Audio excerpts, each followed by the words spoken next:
In this video, we will explore the tools and settings on the Ag Leader InCommand Go mapping screen when using DirectCommand Liquid.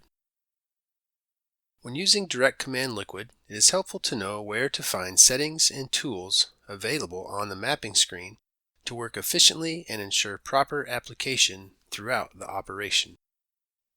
We will begin at the mapping screen with the Liquid application configuration loaded. Note the Rate tab. This tab will show the product name, target rate, and as applied rate. If more than one product is set up for this operation, there will be a rate tab for each channel. Within the Rate tab, take note of the options to select Target Rate 1 or Target Rate 2, Manual Control, Prescription, and Increment Settings.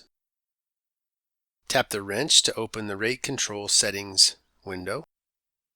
On this screen, we can set the target rate values, define increment values, set the minimum flow rate, and import a variable rate prescription if available. When these options are set, tap the Containers tab. We can fill, empty, or specify the amount of product in the tank.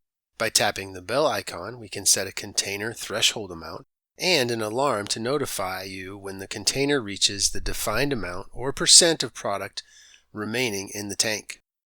Within the application tile, you will find pressure sensor readings and settings, the ability to prime the system, and set the nozzle type. Tap the wrench to access various pump and system settings. Tap the Legend tile to access the legend settings that can be set at your preference. Now you will be able to efficiently use the tools and settings for an application operation using DirectCommand Liquid on the InCommand Go display. For more information on setup and settings for the InCommand Go display, use this QR code to access the operator's manual. If you'd like to see more short tutorials from Ag Leader, please subscribe to our YouTube channel.